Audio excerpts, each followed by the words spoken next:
Smells like pie. A nice fuzzy muff pie, to be specific. Today on the Guitar Channel, it's the one, the only, the classic Big Muff Pi from Electro-Harmonix.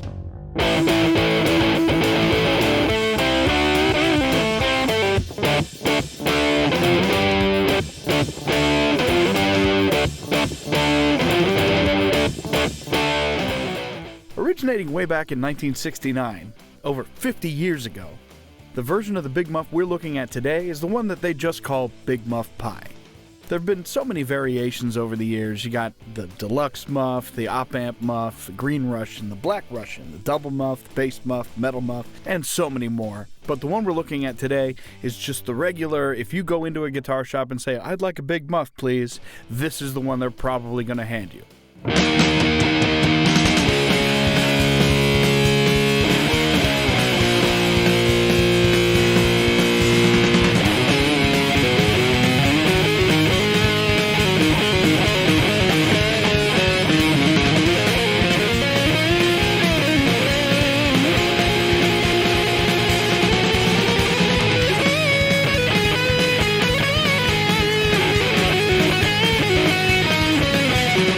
The classic control layout is volume, tone, sustain. Now the volume knob, that one should be obvious. You should know that one. You turn it to the right and it makes the whole thing louder. The tone knob, though, is a little bit more specific. Now, yes, if you turn it to the left, it's going to be darker. If you turn it to the right, it's going to be brighter. But in the very center, there's a scoop. When you've got the tone knob in the middle, you've got a scoop at 1 kilohertz, and that scoop actually moves around as you turn the knob up and down. When you turn the knob all the way to the left, the scoop moves up to the point where it's basically killing off everything above 5K.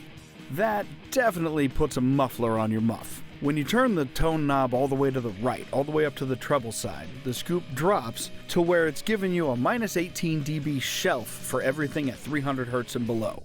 That's going to make the whole thing really bright and searing.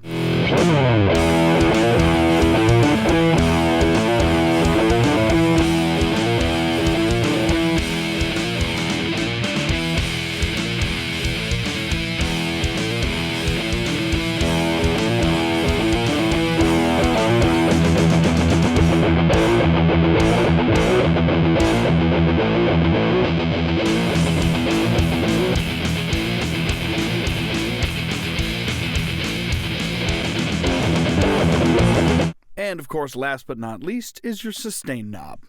Also known as the gain knob on pretty much every other pedal under the sun, this one is of course the how much dirt do you want, how harsh do you want it. More clockwise equals more gain.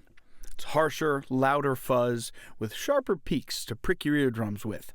Electro-Harmonix like to call it, quote, singing sustain with attitude, and also crushing distortion, but your mileage may vary.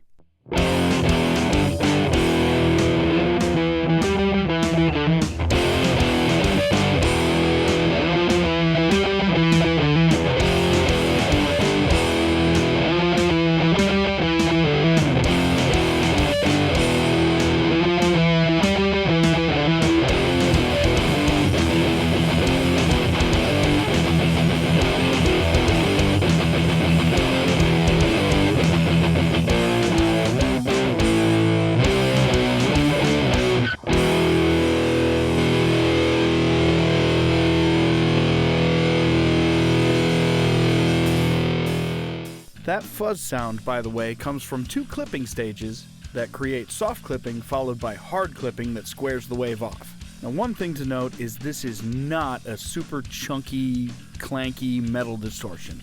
It doesn't have that focus and clank that gives you the crispy palm muting and the start-stop chugging. Still, it's a great classic sound that can be found all over hits during its entire lifespan.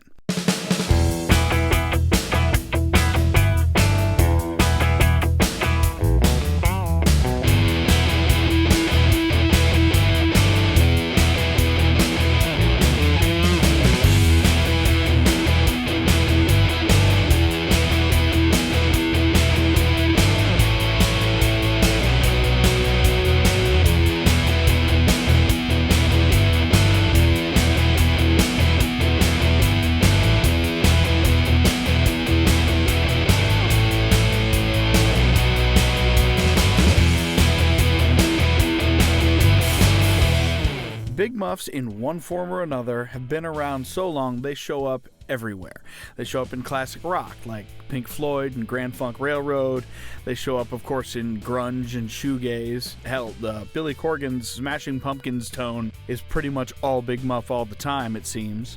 Even now, in the 21st century, you got bands like Wolfmother and Jack White and those guys still using Big Muffs. They're still hella popular with all kinds of guitar players.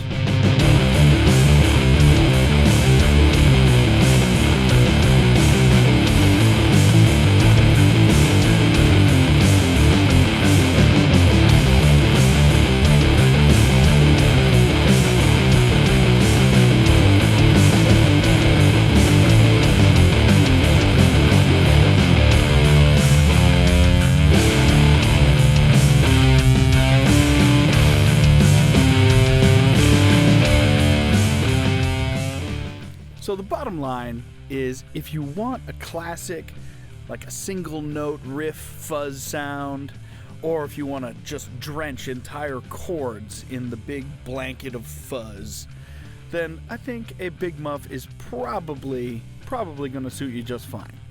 But of course, let us know your thoughts on the Big Muff down in the comments below. And you can always pick one up for yourself through our friends at zZounds. Check the link in the description. And as always, if you like this video, consider subscribing. If you'd like to help support the channel, why not become a channel member?